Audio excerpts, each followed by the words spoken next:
द्रौपदी कैसे खुश करती थी पांचों पांडवों को। पांचों पांडवों से कैसे संबंध बनाती थी द्रौपदी। संभवतः द्रौपदी भारत की वह प्रथम महिला है जिसके 5 पति थे या वह 5 पुरुषों के साथ रमण करती थी। द्रौपदी की कथा व्यथा से बहुत कम लोग ही परिचित होंगे। क्या उस काल का समाज बहुपतित्व वाली स्त्री को एक्सेप्ट कर सकता था? क्या कोई विवाद खड़ा नहीं हुआ था, या कि समाज में बहुपतित्व और बहुपत्नी वाली व्यवस्था थी? लेकिन सबसे बड़ा सवाल यह है कि क्या आज के लोग यह समझते हैं कि द्रौपदी ने विवाह तो सिर्फ अर्जुन से ही किया था, तो क्या उसका रिश्ता सभी के साथ नहीं था? क्या द्रौपदी सिर्फ अर्जुन को ही प्यार करती थी? क्या सचमुच में द्रौपदी के 5 पति थे? ये कुछ ऐसे सवाल हैं जिनके उत्तर महाभारत में ही मिलेंगे। यहाँ प्रस्तुत है जनमानस में प्रचारित कथा, द्रौपदी के नामों का रहस्य। द्रौपदी के 5 नाम। द्रौपदी को द्रौपदी इसलिए कहा जाता था कि वे राजा द्रुपद की पुत्री थीं। उन्हें पांचाली इसलिए कहा जाता था कि राजा द्रुपद पांचाल देश के राजा थे। उनका एक नाम कृष्णा भी था क्योंकि वे भगवान कृष्ण की सखी थी। उनका एक नाम याज्ञिनी भी था क्योंकि वे यज्ञ करने के बाद पैदा हुई थी। और अंत में उनका एक नाम सैरंध्री भी था। सैरंध्री का अर्थ होता है पति के अलावा अन्य पुरुषों के साथ रमण करने वाली। लेकिन यह सच नहीं है। अज्ञातवास के दौरान द्रौपदी ने राजा विराट के यहाँ उनकी पत्नी सुदेशना के सौंदर्य की देखरेख करने वाली के रूप में काम किया, इसलिए उनका नाम सैरेंद्री था। सैरेंद्री के रूप, गुण तथा सौंदर्य से प्रभावित होकर महारानी सुदेशना ने उसे अपनी मुख्य दासी के रूप में नियुक्त कर लिया था। कुछ लोग कहते हैं कि वे राजा विराय के राज्य में सुगंध और इत्र बेचती थी, इसलिए उसे सैरंधी कहा जाता था। उल्लेखनीय है कि 12 वर्ष के वनवास के बाद पांडवों ने अज्ञातवास में मत्स्य देश के राजा विराट के राज्य में समय व्यतीत किया था। पांचों ने अपनी योग्यता अनुसार राजा के यहाँ भिन्न भिन्न कार्य को संभाला था। द्रौपदी का स्वयंवर, पांडवों को 12 वर्ष का वनवास और 1 वर्ष का अज्ञातवास मिला था।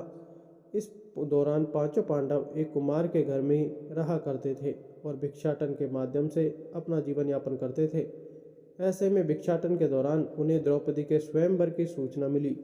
एक यंत्र में बड़ी सी मछली घूम रही थी। उसकी आंख में तीर मारना था और वह भी तेल पात्र में उसकी परछाई देखकर। यह भी कि एक नहीं पूरे 5 तीर मारने थे, एक के बाद एक। सभी राजा, महाराजा एवं राजकुमारों ने ऊपर घूमती हुई मछली की आंख पर उसके प्रतिबिंब को नीचे जल में देखकर निशाना साधने का प्रयास किया, किंतु सफलता हाथ न लगी और वे कांतिहीन होकर अपने स्थान पर लौट आए। इन असफल लोगों में जरासंध, शल्य, शिशुपाल तथा दुर्योधन, दुशासन आदि कौरव भी शामिल थे। कौरवों के असफल होने पर एक ब्राह्मण ने राजकुमारी को प्राप्त करना चाहा। ब्राह्मण के वेश में अर्जुन ने तेल पात्र में प्रतिबिंब को देखते हुए एक ही बाण से निशाना लगा डाला। द्रौपदी ने तुरंत आगे बढ़कर अर्जुन के गले में वरमाला डाल दी। यह सब देखकर क्षत्रियों ने आपत्ति दर्ज कराई कि यह प्रतियोगिता सिर्फ क्षत्रियों के लिए आयोजित थी, फिर एक ब्राह्मण को जीत देना उचित नहीं।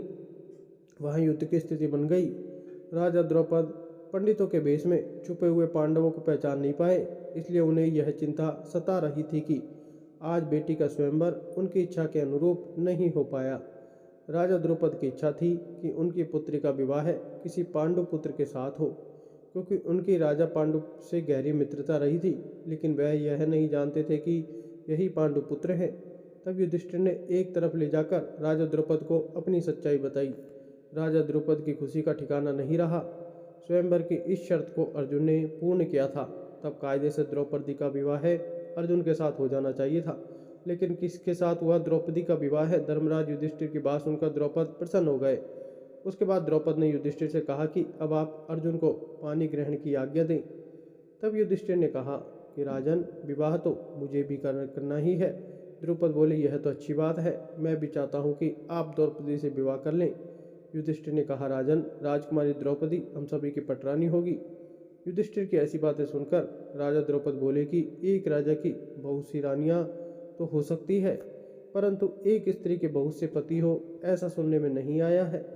युधिष्ठिर, आप तो धर्म के जानकार धर्मराज हैं, आपको ऐसी बातें नहीं करनी चाहिए। आपको तो यह सोचना भी नहीं चाहिए।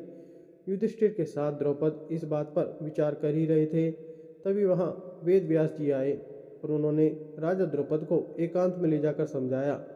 व्यास ने कहा कि द्रौपदी अपने पिछले जन्म में बहुत सुंदर युवती थी। सर्वगुण संपन्न होने के कारण उसे योग्य वर नहीं मिल रहा था, इसलिए उसने भगवान शंकर की तपस्या की और तब शंकर जी प्रकट हुए। उस समय द्रौपदी ने हड़बड़ाहट में 5 बार वर मांगे, इसलिए उसे शिवजी के वरदान के कारण इस जन्म में 5 पति प्राप्त होंगे। आप इसे पांडवों की पटरानी बनने से रोक नहीं सकते। यह सुनकर द्रौपद ने कहा कि भगवान शंकर ने जैसा वर दिया था वैसा ही होना चाहिए, फिर चाहे यह धर्म सम्मत हो या अधर्म हो। कैसे हुआ द्रौपदी का विवाह है। तब द्रौपद ने व्यास जी के साथ युधिष्ठिर के पास जाकर कहा कि आज ही विवाह के लिए शुभ दिन व शुभ मुहूर्त है। आज चंद्रमा पुष्य नक्षत्र पर है, इसलिए आज तुम द्रौपदी के साथ पानी ग्रहण करो। यह निर्णय होते ही द्रौपदी को श्रृंगारित कर मंडप में लाया गया। 5 पांडव भी सज धज कर मंडप में पहुंचे। 5 ने एक एक दिन द्रौपदी से पानी ग्रहण किया। विवाह में राजा द्रौपद ने दहेज में बहुत से रत्न, धन और गहनों के साथ ही हाथी घोड़े भी दिए। तब द्रौपद की रानियों ने कुंती के पास आकर उनके पैरों पर सिर रखकर प्रणाम किया। कुंती ने द्रौपदी को आशीर्वाद दिया। भगवान श्री कृष्ण ने भी पांडवों का विवाह हो जाने पर भेंट के रूप में अनेक उपहार दिए। पांडु पुत्र भीमसेन, अर्जुन, नकुल और सहदेव ने प्रतिदिन की भांति अपनी भिक्षा को लाकर उस सायंकाल में भी अपने ज्येष्ठ भ्राता युधिष्ठिर को निवेदन कर कहा कि भिक्षा का वितरण किया जाए। उदार हृदय कुंती ने भीतर से ही द्रौपदी को देखकर कहा कि भद्रे, तुम भोजन का प्रथम भाग लेकर उससे बलि वैश्वदेव यज्ञ करो तथा इन ब्राह्मणों को भिक्षा दो। अपने आसपास जो दूसरे मनुष्य आश्रित भाव से रहते हैं उन्हें भी अन्न परोसो। फिर जो शेष बचे उसका आधा हिस्सा भीमसेन के लिए रखो। उन्हें शेष के 6 भाग करके 4 भाइयों के लिए 4 भाग पृथक पृथक रख दो। तत्पश्चात मेरे और अपने लिए भी एक एक भाग अलग अलग परोस दो। उनकी माता कहती है कि कल्याणी, ये जो गजराज के समान शरीर वाले हष्टपुष्ट गोरे युवक बैठे हैं, इनका नाम भीम है। इन्हें अन्न का आधा भाग दे दो, क्योंकि यह वीर सदा से ही बहुत खाने वाले हैं। राजा द्रौपद के पुत्र धृष्टद्युम्न पांडवों के पीछे पीछे उनका सही ठिकाना जानने और उन्हें सही प्रकार से समझने के लिए वेश बदल कर आ रहे थे। उन्होंने पांडवों की चर्चा सुनी, उनका शिष्टाचार देखा और वे प्रसन्न हुए इस बात के लिए कि मेरी पुत्री सुखपूर्वक रह रही है। द्रौपदी कैसे खुश करती थी 5 पांडवों को। एक दिन की बात है, पांडव और ब्राह्मण लोग आश्रम में बैठे थे। उसी समय द्रौपदी और सत्यभामा भी आपस में मिलकर एक जगह बैठी थी। दोनों ही आपस में बातें करने लगी। सत्यभामा ने द्रौपदी से पूछा, बहन, तुम्हारे पति पांडवजन तुमसे हमेशा प्रसन्न रहते हैं। मैं देखती हूँ कि वे लोग सदा तुम्हारे वश में रहते हैं। तुम मुझे भी ऐसा कुछ बताओ कि मेरे श्याम सुंदर भी मेरे वश में रहें।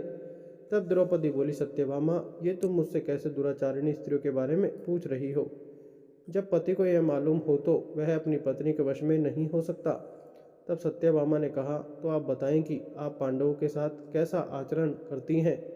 उचित प्रश्न जानकर तब द्रौपदी बोली, सुनो, मैं अहंकार और काम क्रोध को छोड़कर बड़ी ही सावधानी से सब पांडवों की स्त्रियों सहित सेवा करती हूँ।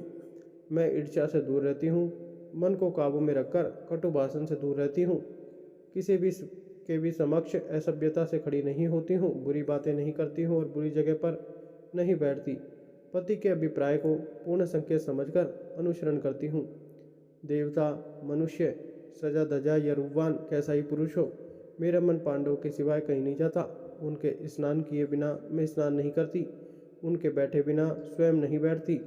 जब जब मेरे पति घर में आते हैं मैं घर साफ रखती हूँ, समय पर भोजन कराती हूँ, सदा सावधान रहती हूँ। घर में गुप्त रूप से अनाज हमेशा रखती हूँ। मैं दरवाजे के बाहर जाकर खड़ी नहीं होती हूँ। पतिदेव के बिना अकेले रहना मुझे पसंद नहीं।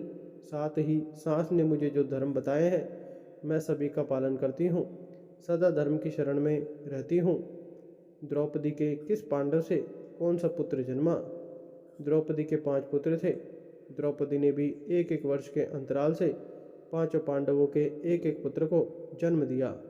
युधिष्ठिर के पुत्र का नाम प्रतिविंध्य, भीमसेन से उत्पन्न पुत्र का नाम सूतसोम, अर्जुन के पुत्र का नाम श्रुतकर्मा, नकुल के पुत्र का नाम शतानिक, सहदेव के पुत्र का नाम श्रुतसेन रखा गया। धन्यवाद। राधे राधे।